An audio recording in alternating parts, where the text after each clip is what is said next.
We're going to talk about the foundations, the frontline issues, and the future, because that's the theme of the day, is the future of casting. And this is really about how we define casting and what the role of the casting director is, to really understand how precious you are as casting directors and the skill set you have. Lana, in particular, I think we all like to pretend we're casting directors occasionally when we're going, oh, I put them in that role and them in this role. But there's only a very small number of people who actually can call themselves casting directors in the world. Why is that? What is the unique human skill set you have? I think casting directors have to straddle a line between the creative and the organizational side of the business. So half of the time we're really working on the creative aspects of casting, which is chemistry, which is discovering talent, which is directing actors in the room or on a Zoom session, working with directors to understand their vision and try to translate that into what that means in terms of actors. But we're also working on the more business side of it as well. So we need to have that organizational bit to be able to work as a diplomat between the different competing interests on a production. In the US and I think also in the UK, we're involved with the contract negotiations, which is not always the case in some countries, but our casting directors do. And so we kind of have to work on both sides of the process. And what is that process? So we obviously in our sector, as performers, we know that you get the job given to you, but the casting memo comes in and everything's contracted. But further up the chain, what conversations are you having to get the talent signed off? And I think we're leading to the question is any of that process being automated or influenced by data? Influenced by data. Well, I mean, in the past, we've had producers say things like, oh, find me an influencer or something. But then they usually would discover that influencers can't act. And I think that, the way that we're headed with AI and some of these, AI generated actors, I mean, is it ever going to replace that human connection, that chemistry, that kind of thing? I think we're far from that happening. I think as far as us and like the studios, the networks, and that chain of command, we are there to not only advocate for producers in the negotiations with talent agents and actors to make sure that their interests are represented, but we're also championing the actors up through the different levels. So whether that's, when we have, it's different on TV and on film, but let's say, for example, on a TV series, an actor first has to make it through the talent agent and the casting director and get the audition, get the call back, meet the director. So they've already made it through several hoops, but then they have to be approved by the executive producers and the writers and then the network and the studio. So it's going through several hoops, and we're there every step of the way to champion you and to make sure that maybe if producers are like, oh, but we need somebody more famous for that role, we can say, no, this actor has the talent, this actor is the right person, this actor is the one the director wants, and kind of keep that moving forward and making sure we're getting the best cast. Would you agree, Manuel?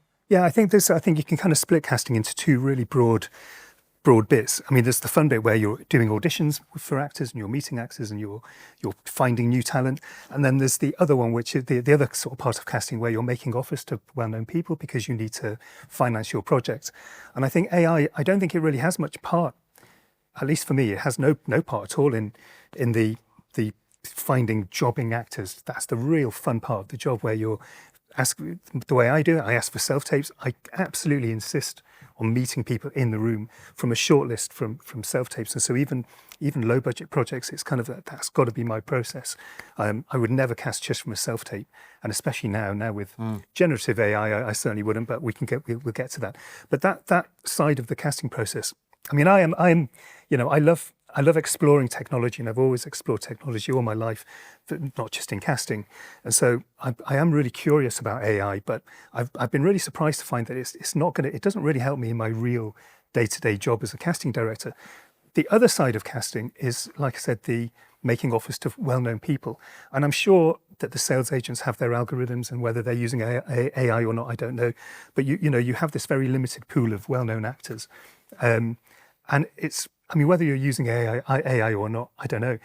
Everyone knows who these famous actors are. Everyone knows who you see time and time again in either TV shows or movies. And it's kind of the less interesting part of the job, because that is very administrative. You're making an offer.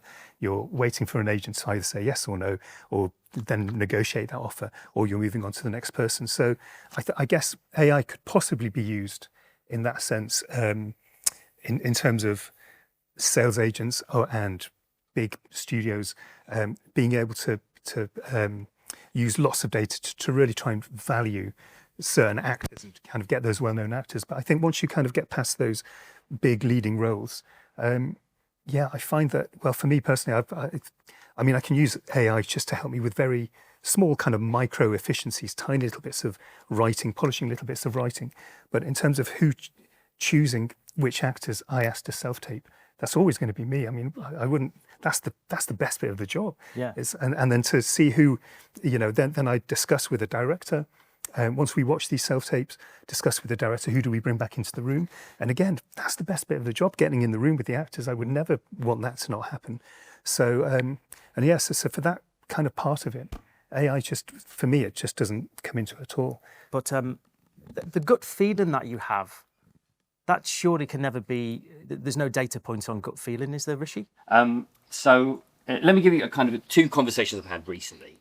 One was, there's a film just premiered at London Independent Film Festival. I know some of the creative team there, and they're up on stage talking at the premiere, and the director brought the casting director up, and he was a first time director, and just was so complimentary to the part she played in that film.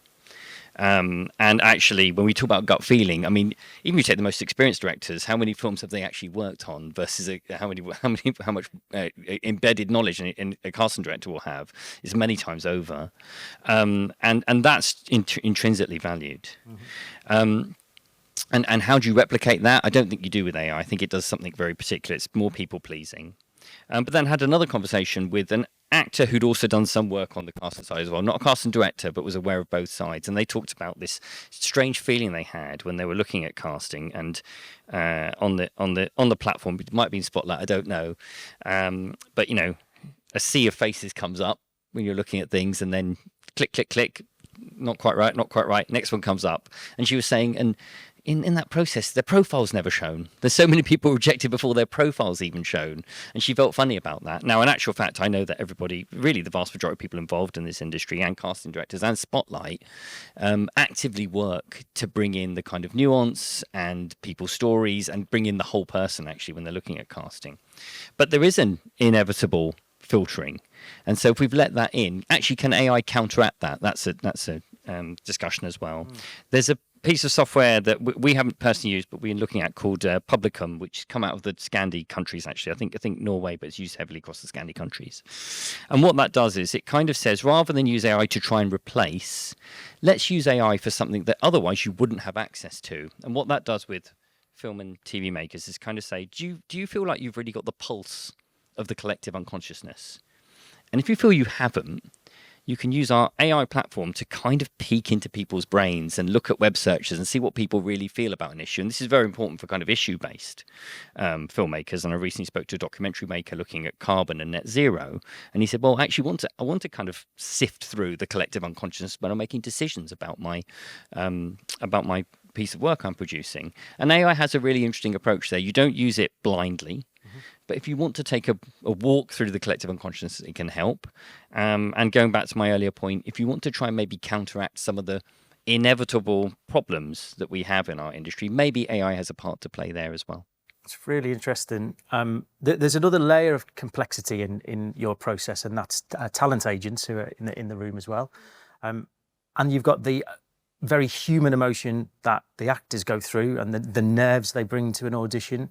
And I just wondered if those levels of complexity and that kaleidoscopic way of thinking about casting, it feels it is so nuanced and chaotic, our world, that will AI like that? Will it be able to respond to that? Or is it, as you say, just a tool to help us navigate our chaos? I think right now, you'd do well to be a little skeptical about what it can do. It's still being, our survey showed it's still being used experimentally. And as an experimental tool, it can be an aid to the creative process and to the cutting corners, shaving off some admin. But down the line, can it help with that kind of chaos? I think that the thing that we have to bear in mind is that the future is heading towards a more automated world. And actually, even if you are skeptical of it, you've got to kind of follow that. And so I'd say it's about leaning into the experimental void. Right now, I think I'd err on the side of skepticism as to whether it can take the absolute, very human, incredibly nuanced, reliant on body language, reliant on understanding when a director says this, they really mean this. When a showrunner says this, I can actually read something beyond that, and assuming that AI can do it. But the only other thing I would say is when we're advising government, for example, a thing to look out for, and it's a really practical note, is that when people talk about AIs, they often talk about the big model owners. That's what gets the headlines: OpenAI, Google DeepMind, Microsoft and Sora, and all those kind of models. In actual fact, my feeling is that when we meaningfully interact with AI down the line a little bit more, I think, then actually it will be interactions that we in the room have with, not necessarily with those direct model owners, which are generalized tools for experimentation mainly in our world, but with tool makers, people who've translated that into workable tools for our sector. So don't be surprised if the first time you use it, you think, actually, this does get the complexity. This is making it better. It's not because you've typed something into ChatGPT. It's because you've accessed and worked with a tool that has a very human face. There's somebody who's worked in the sector who's found a way to make it work for our world. I'm going to go back to our very first part of the day and Debbie's speech this morning, really about what are we doing? You know, giving up our human connections and being able to talk to one another and pick up the phone. So in honor of that, you know, I think let's talk to David as a fellow casting platform. You know, it's our job, as Matt said earlier, to build tools to make it easier. You're all stressed with work. You're over, you know, the admin that agents have to deal with. AI can help with the stress, by the way. Can it? Yeah, it's amazing. What, yeah. How? Yeah, I've been funny enough, last night's module that my group of actors are going through. You know, either pre-audition stress, post-audition when you're not getting, yes, you're talking to a machine, but some people go, you know what, it's actually quite refreshing, because when I talk to this about my boyfriend, they're not really interested, they don't really understand. You have somebody that is endlessly patient, that, and it kind of, it's read every self-help book, but what it does is it tailors it right down to you, right in that specific moment. So I've been gobsmacked, to be honest, because I thought my little gang of experimentalists would all go, no, this is really weird, kind of talking about this stuff to AI. But really, most of them have kind of gone, you know, it's sort of really refreshing. They're not judged. You're able to, it gives you kind of breathing exercises. It can kind of just suggest mindful exercises. Somebody said that she had a real limiting belief on her acting abilities, and when she talks to her friends, and no one's interested, no one helps. But she said, yeah, it was amazing. I got such tailored advice, just by kind of, you know, just by following certain prompts. So, you know, I think these are kind of positives. Yes, it would be great if we all had an amazing person that we could talk to about these things. But if you haven't, it's just a different avenue of accessing some information and some of the self-help. Anyway, sorry, apologies. Carry on. No, it's fun. I can't wait to check that out. But I was going to ask David, as a platform, what do we need to do to counter AI in the sense of keeping us connected as a community? Well, I think first the question is there a need? Because I think most people in this room would probably agree that we don't need it. I think on the creative part, and I think this was Debbie pointing this out this morning, is actually it worked before, it's working right now. And I think we have a creative process that creates and works. There are problems, but I don't think AI is solving any of those problems.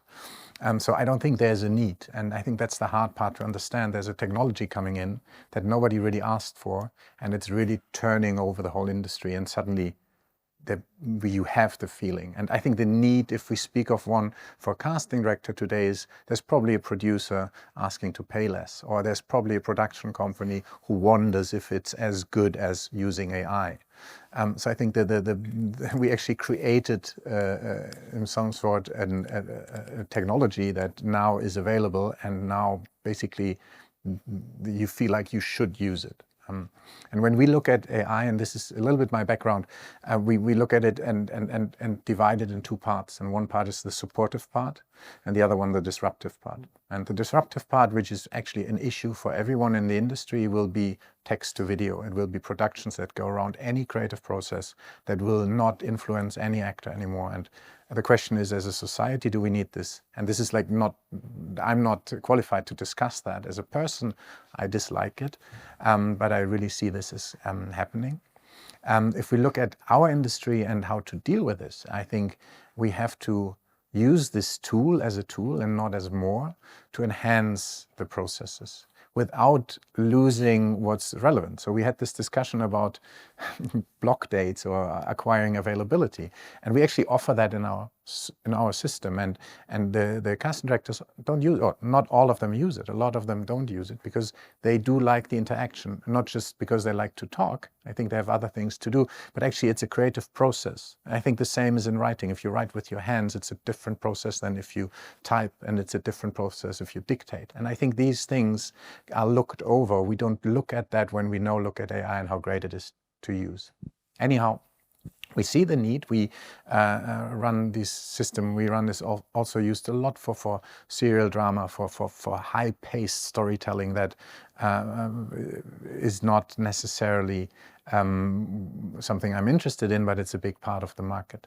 Or if you look at, I think it's called vertical drama, the fastest growing part of content creation. And these things, they produce on price, they produce on costs, and the people who are making the decisions, they don't really care what they produce. And so there, it is a need for those involved to be faster, to be more efficient, and all these things that are probably very much against the creative process. And for those we do integrate, we integrate the option to use things like a script breakdown, where you basically get for the next episode of your 400th episode of your TV drama, you get the roles broken down, you get the locations broken down, and so on. And there, I do think we help, as a supportive part, the casting director to be faster. But it comes as a price, because these AI models, they're based on likelihood. They're not going to surprise anyone. At least that's what we noticed. And they just reproduce what's been thought before. So it will be enough to do entertainment, but it's definitely not enough for what my belief is we need as a society. So that's why we need governmental institutions to come in, step in, and make sure that they control and preserve the current functions, which they could. David, you were asking me earlier about what is our IP as casting directors, and some of what Manuel and David brought up points to that. And this human connection where we're calling up agents and finding out about availability, or, having our finger on the pulse of what's happening that hasn't been publicized yet is part of our superpower. So whereas AI might only be able to suggest actors who are already famous, or who might, fit the role of a cop because they've played cops before, whatever. We're aware of productions where, an actor who is unknown, might not be available for our project because he's been cast on the next Sean Penn movie, which nobody knows about yet, but now we know. And so we know when the next time we're working on a project, we can say, grab this actor now for your project, because by the time the Sean Penn movie comes out, he's going to be very expensive. So just that inside knowledge of what actors are doing, what people are working on, what filmmakers are doing, that thing that we find out by networking, by having those relationships. That's part of our IP. Just like, as he was saying, a director or producer may have only worked on a certain number of projects throughout their career, whereas by, the 25, 26 years I've been doing this, I'm counting into the hundreds and multiple thousands, of productions. So, that is our IP as well, because that knowledge of maybe we haven't cast this actor before, but we've seen them in the room so many times and we know what their potential is and we know there's a spot for them and we keep advocating for them. That's not going to be replaced by AI because they would not know, a machine wouldn't know that. Yeah, we're getting to, aren't we, on this discussion is we need a human in the loop at all stages of casting. There's going to be tools that you might use alongside. The worry, I guess, and Rishi, I think the CoStar Labs report speaks to this about the inevitable job losses we'll have in the industry, but this is specifically around entry-level jobs. And I think what I wanted to talk about for the casting directors and agents who probably all started out doing these manual tasks that AI might replace, what are we going to do? How are we going to train the next generation? And maybe if I ask you, Rishi, what BFI are thinking? Yeah, because I think that we and CoStar, just to explain something Dave just said, is the R&D UK's creative R&D network. So they're out there in kind of very impressive labs doing stuff mainly on production. To what David was talking about, the kind of this how camera technology works and all this kind of stuff. But job losses. I mean, it's possible to be too alarmist because we don't know, and there are examples of industries where it's come in and. I mean, the classic example is you kind of look at, we've had decade of technological changes, not AI, admittedly, but other technological changes. And every area you've looked at, they actually employ more people than they did in the past. So it's possible to be too alarmist, but we don't feel we were being too alarmist in the report when we talked about entry-level jobs, because there is a nature when you look across a whole swath of things in the screen industries in particular, where when you start, you're doing some of the repetitive tasks that need doing to free somebody else up to do the more experienced work. And everybody we spoke to said that this is a vital part of learning the trade. Mm-hmm. And we don't have a replacement for it other than people coming up through this ranks. We don't have a natural replacement for it. So the worry we have is that for efficiency purposes, but David was talking about, that these tasks start to be, cost engineered out. Then the roles start to get cost engineered out. There's an impact on diversity and inclusion. There's an impact on young people's options who desperately want to work in the creative industries. And in 6-7 years' time, there's an impact of when we look for those experienced people, we don't have them. So that, I think, is a real one. What do we do about it? We are... I think everybody who works in the kind of skills area, we're in RADA, there's National Film and Television School, there's London Film School, all looking at how they build up the training. And what we want is for people to, at a relatively early stage of a career, be familiar with these tools and what they do and be able to a certain extent master them before they master you, without changing what you do fundamentally in terms of creative vision. We're very interested at the BFI in establishing basic competencies, almost like a list of basic competencies for roles that sometimes always exist. Sometimes it's just, we know what we want in this role, but it isn't written down. By writing it down, you start to then more systematically make sure that there is a path towards seniority. And actually the area we're working that has the best approach, the experimental approach is actually video games. We're working with InterGames to actually produce an online tool that will let anybody at any stage in their career in video games map their career forward. And so we want to see that kind of thing in there, because then people have got a climbing frame. And then from a governmental perspective, there's lots of work happening with this government in terms of how they support vocational training, lifelong training. We know boot camps are very popular when it comes to learning technology. So we're working with them on an ongoing basis. So it's a little bit like watch this space, but we kind of know where our heart is. Yeah. Which is to not see these kinds of roles engineered out, but to have a sustainable approach. Yeah, if I just again coming back to my availability checking for agents, because I've also in my deep dark past I worked for an agent for a while, and and the hard bit of that job actually was that I didn't have enough time to read all the scripts that were coming in, and so I kind of think now if I had this availability check thing, so I could let it do all of that. It's still an entry-level job. It would allow me, or not entry-level, but I could, maybe then I would be able to read all the scripts. And this is where AI can give you kind of various synopses of scripts, but it can't tell you whether it's any good or not. So if more people can do those kind of bits. That if AI will create time for people to read more scripts, kind of more properly, as opposed to skim reading, then again that's not a bad thing. That's a good thing, and it would still involve an assistant reading a script, because that's usually how it would work. Certainly, the office I worked at, the first round of script reading would be all the assistants, and then you knock it up the chain. So there's doom and gloom, and yes, there's like any kind of new technology, there's going to be a transition. But I still think that there is obviously room for. As ever, it's just about organising things in the right way, and educating people in the right way, and creating this time for to do the human intensive time to come here and discuss and eyeball one another. Maybe we'll have more time to... Well, exactly, yeah, that's it. If AI can do all the boring stuff, then we'll have more time to interact as humans. I think there's also a lot more room for educational programs to create casting directors, create casting assistants and associates. There are not very many programs to teach someone to become an agent, to teach someone to become a casting director. We've always kind of gone up through the ranks of being an assistant. Well, now that most of our work, we're sitting at home in front of our computer just answering emails, that's not so interesting for an intern or an assistant to watch all day long. It's not the same as when we were in the room as much as we were before.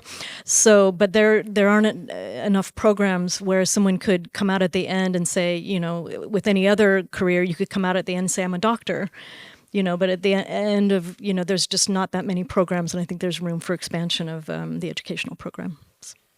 Totally. And we've got some questions from the audience as well. Some of them are really interesting, actually. This one is about, are we coding AI with Eurocentric standards? I'm going to go straight to Rishi on that one. I guess just reading to the question, Eurocentric standards, I mean, I guess there's a question about Anglo-Saxon, actually, in particular, because there's a predominance of Anglo-Saxon and Eurocentric media, a history of that media being recorded. And I guess if you go into decolonialism as well, there's some really interesting work from Sade Banks just around how, in 150 years ago, very careful recording of what scientific literature got put into the annals was used to justify really quite violent colonialism and racist regimes. Yeah. So we've got a history of it as a human race, so let's not pretend it's never happened. And what AI, of course, when you say it's the question, sorry, the person who asked it's a very good question, whether it's being coded.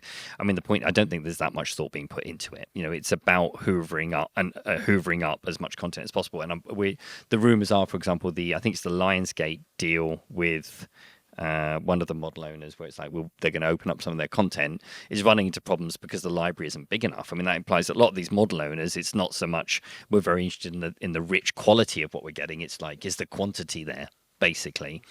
So when you're just hoovering up quantity, you're hoovering up whatever's there most, and that's Eurocentric and Anglo-Saxon.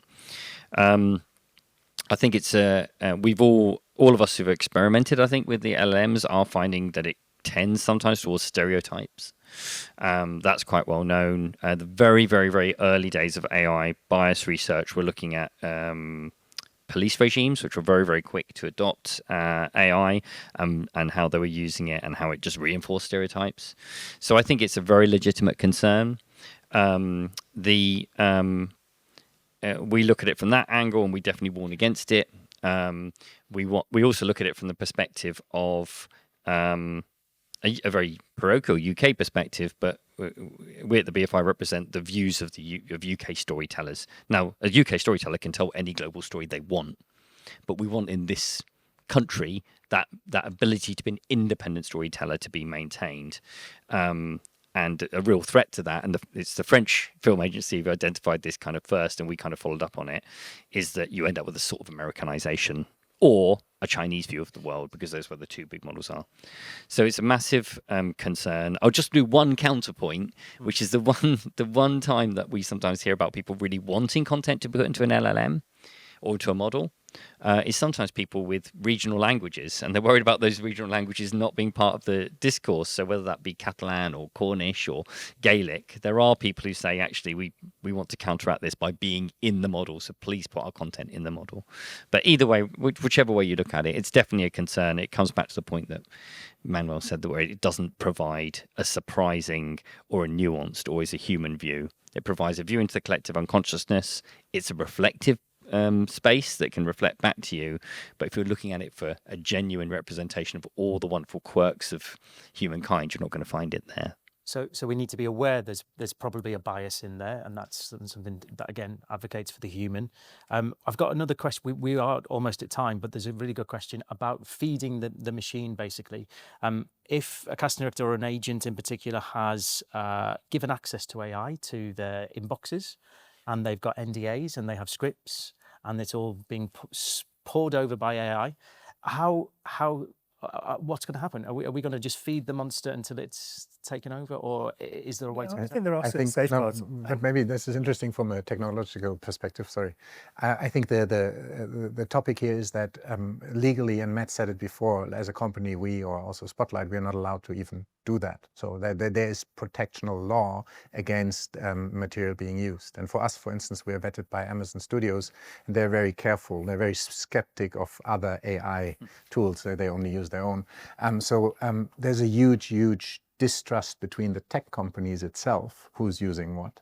And in general, this means we have to be very careful. If you as an actor get a script, it's really careful what you do with it. If you just uploaded it into whatever AI there is to get it broken down, you're basically giving it away to a third party.